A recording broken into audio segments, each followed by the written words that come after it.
के उम्मीदवारों के लिए सुप्रीम कोर्ट से खुशखबरी है। आरक्षित वर्ग के उम्मीदवार नियमों की अनुमति होने पर छूट का लाभ उठाने के बावजूद मेरिट के आधार पर सामान्य सीटों का दावा कर सकते हैं। सुप्रीम कोर्ट ने सोमवार को यह टिप्पणी आरक्षित वर्ग के उम्मीदवार जिन्होंने किसी योग्यता परीक्षा में छूट का लाभ उठाया उन्हें अभी भी सामान्य वर्ग के पदों के लिए विचार किया जा सकता है, बशर्ते वे अंतिम चयन चरण में उच्च मेरिट हासिल करें और संबंधित नियम इसकी अनुमति देते हों।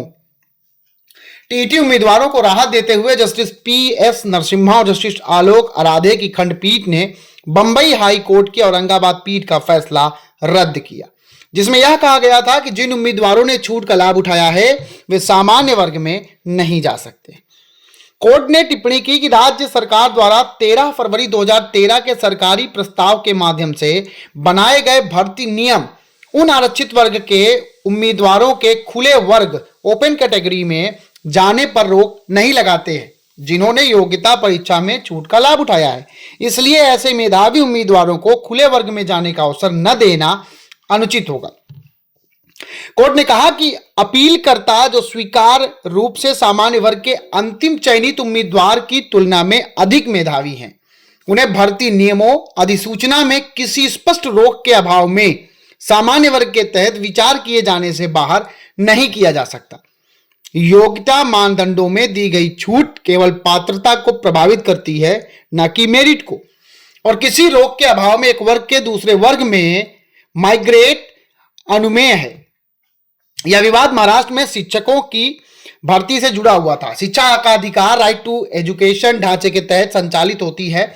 उम्मीदवार को सबसे पहले शिक्षक पात्रता परीक्षा टीईटी उत्तीर्ण करना आवश्यक था, जिसके बाद शिक्षक अभिरुचि और बुद्धिमत्ता परीक्षण टेट TAIT होता था, जिसमें अंतिम मेरिट निर्धारित होती थी।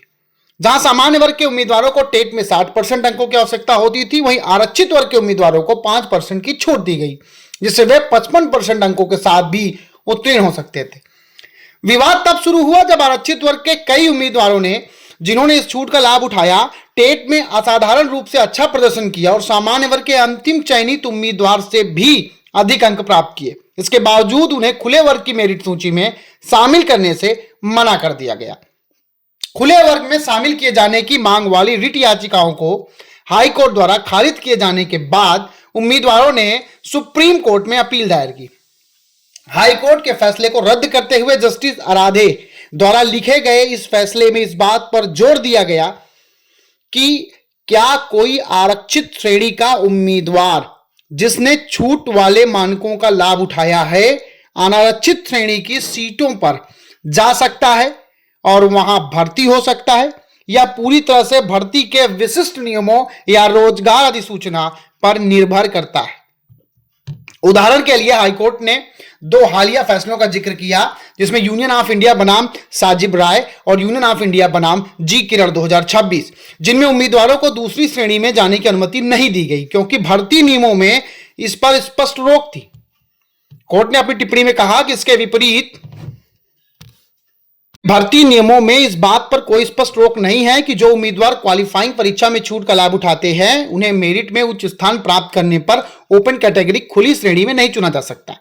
इसलिए प्रतिवादी अधिकारियों के लिए उन्हें ओपन कैटेगरी में चुनने से इंकार करना अनुचित था। इसके अलावा कोर्ट ने मौजूदा मामले को प्रदीप कुमार बनाम government of NCT of Delhi 2019-10 मामले से अलग बताया, जिसका हवाला प्रतिवादी दे रहे थे। कोर्ट ने कहा कि उस मामले में उम्मीदवार जरूरी पात्रता मानदंडों को पूरा करने में नाकाम रहे थे।